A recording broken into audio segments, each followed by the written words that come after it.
Live back with you tonight on In Focus. The Department of Small Business Development says it's working on an energy relief package for SMMEs. This comes after an exposé showing that the majority of small businesses are struggling to survive due to persistent blackouts.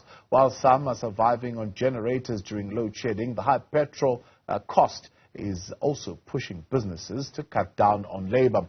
For more on this, we are joined now by Mxolisi Matshamba, the CEO of the Small Enterprise Finance Agency. Good to have you, Sen. Thank you very much for your time. From their statement, the department says they've issued an instruction to your agency to come up with something. What instruction have they issued to you? Good evening to you, sir. We have been instructed by the minister to look at coming up with a product that will assist our SMMEs who are actually being hit hard by the load shedding that has been actually affecting the country. This really was informed by a study that we did at CIFA. We conducted a snapshot survey where we're looking at the challenges that we're facing our SMMEs, the ones that are in our books. Because we started seeing a reduction in their ability to service debt, where our collections in November, December, and prior months actually started reducing from around 75% down to 45%. And we actually wanted to ascertain what assistance would they need, because we were clear that this is as a result of load shedding, because whenever there's this load shedding, they have to reduce their operating hours. Yeah. Some of the businesses operating 8.5 hours a day had to operate to between 2 and 4 hours a day. Yeah. And that has really actually resulted in slashing their productivity levels and by extension their profitability, which hit their bottom line, and their ability to meet their financial obligations. And as a result of this, we said, okay, you cannot have one size fits all for these industries, because it's a variety of sectors. From manufacturing, it's from retail, it's hospitality and hotels. Then the intervention that you need to put in place should be actually customized, fit for purpose for that particular business and the sector. Yeah. And then the minister decided that we needed to work together with the Department of Small Business Development, the Small Enterprise Development Agency, and CIFA to look at a possible intervention that we can put in place to save our businesses to be able to operate for longer than the hours that actually they're operating under the load shedding circumstances. And coupled with that, we're going to be consulting with the National Treasury to see if we can be able to access some of the funding from their side, and also to look at other possible interventions like the credit guarantees, given the relationship that the Treasury has with the banks, yeah, and ourselves, that we have a relationship with the banks through our cooler credit guarantee. We'll come back to the credit guarantee in a moment, but let's stick right there a little bit. Amongst the many issues you've well articulated as to what the challenges are that small businesses are facing. When they put it a little bit more simple. I saw one tweet saying, unfortunately, I've had to shut my doors because I couldn't compete with the big guys who can afford big generators and continue trading. I couldn't get an immediate solution. I couldn't get a solution that I could afford. What do you say to a business that has just gone through that experience? What we're actually we're going to be doing is to consult also with these businesses and see, for example, the usage. Because one of the things you want to do, you want to ascertain the electricity usage of each business, so that the technology that you put in place is responsive to the need of those businesses. And the part of the work that we're going to be doing now is to work with experts in the energy industry to do a proper assessment for each cluster of the businesses.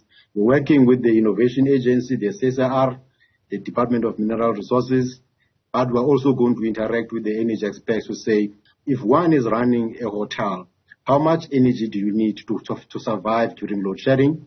For example, if you take somebody who's running a restaurant, all you need is the LPG gas to continue cooking, the lights, to keep the lights on whilst your customers are there. Yeah. And how much energy do you need for that? Okay. And then you take it further to a person who's running a retail or a supermarket. And on the basis of that assessment by the experts, we'll look at the products that we can procure for these businesses and also provide funding. Perhaps we may look at the blended finance program, but those are the announcements that the minister will make at an appropriate time. Right now, we're working with the relevant stakeholders to try and devise the fit for purpose intervention for each particular business, and also being conscious of the need really to move into greener technologies as we put these interventions. But the key issue really is to keep the businesses operating. I mean, I can give an example of one business I met a guy who's running a poultry business. And this business, he needs to keep those chickens growing warm, and he's got an abattoir. The chicken that are slaughtered and kept in the refrigerators have to be kept at -14 degrees without any deviation from the spec. Right. Now, all these what we call these breaks in the electricity supply, they affect the spec of the product. Right. So we want an intervention that is going to be affordable, because you don't want to look at diesel alone and generators because the fuel is quite expensive. Right. You want to intervene and keep these businesses competitive through affordable energy sources. So that's the work that we're going to be doing going forward. What's the thinking? I don't know if you have tightened those finer details around the cap of how much you will be, whether it will be a loan, whether it will be a grant. I'll tell you why. You have an ice cream business that we spoke to on Monday, Soweto Creamery, and they are saying they can't afford to run their business on diesel because that cost is just too much. And they are now looking at what is the option as far as solar PV that they could put on. PV. Yeah. That in itself is an investment of 100,000. I mean, if you look at a business like that and they needing a capital injection of 100,000, what would be the moving parts there? What would you be looking at? Look, we're conscious, and fortunately at CIFA, we're quite experienced with what we learned during COVID when we were supporting businesses that were hit hard by lockdown, and we provided them with funding to keep them operating, and also we provided what was called business viability program post-COVID to bring these businesses back on their feet. We are going to use that experience to actually assist these businesses. Hence, I mentioned that we're going to be working with the energy experts to say, if you're running an ice cream business, how much energy do you need? And therefore, what kind of what we call a technology do you need to keep that business running? On the basis really of that assessment from the energy experts, and also design the best and fit for purpose product for that particular business, we'll be able to do the numbers internally. And then once we've done the numbers, we'll look, for example, at certain sectors where you provide a portion of the loan being a grant, and the caps and the modalities will be announced. I don't want to preempt the decision that the minister still has to make. The task team is working, interdepartmental task team, looking actually at the best approach to support the businesses. And then the modalities of how much, the cap, the technology, will cluster obviously the sectors that if you are in the retail space, and depending really on how big is your operation, this is the kind of aid that you need. If running a manufacturing concern, light manufacturing, which is what we fund, this is the kind of energy that you need and the technology that you need. You're running a restaurant, you're running a hair salon, you're running that ice cream business. We need to have an energy expert assessment, also a certificate of compliance, because these businesses have to be insured to avoid any fires that may come up because of sloppy work. So there's more work that we're still doing. But I'm sure the minister will be announcing quite soon the modalities and the details of the cap and how much is going to be a grant, how much is going to be a loan, and for each cluster and sector of the business that we're working. But we're going to be looking at a variety of energy sources, working closely with the energy experts, because that's the guidance that we need and the analysis before we provide funding and technology to each business. Energy experts is one thing, and I'm glad you mentioned lessons from COVID-19. One of the lessons when it comes to relief to small businesses we learned from COVID-19 is that they never got it. That's pretty much the lesson that we learned.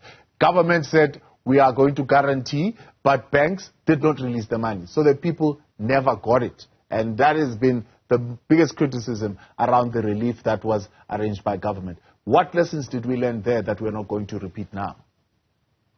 Look, from the side of CIFA now and the Department for Small Business, I'll speak for, we were able to provide access to funding for SMMEs, including formal and informal, what we call businesses. And the money that was budgeted for was dispersed fully to those businesses. And looking at the credit guarantee, because I don't want people to confuse the credit guarantee that was provided by the Treasury and Reserve Bank and the credit guarantee that is being provided by Kula Credit Guarantee, which is a subsidiary of CIFA. We are working also with the banks And the work that we're doing with them is progressing even now beyond COVID-19.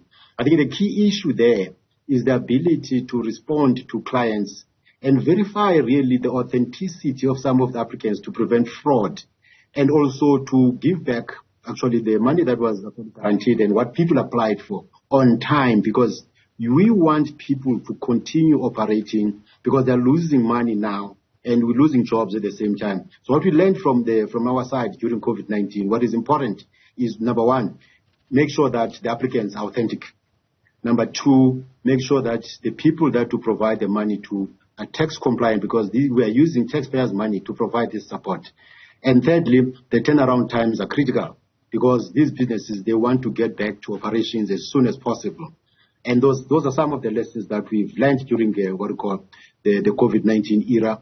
And I'm sure also having listened to a presentation that was made by the Banking Council and the Treasury having come up now with the bounce back scheme, credit guarantee, they will look at the lessons that they've learned during the first round of that big government credit guarantee, and also ensure that there are conditionalities, because you don't want to just give this money to bank without any conditions.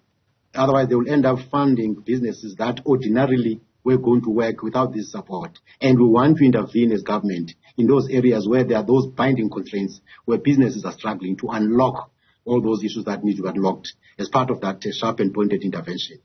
Appreciate your time, sir. Thank you very much for coming on. That's Mxolisi Matshamba, CEO of the Small Enterprise Finance Agency, and the work that they are doing for stakeholders as instructed by the Department of Small Business Development.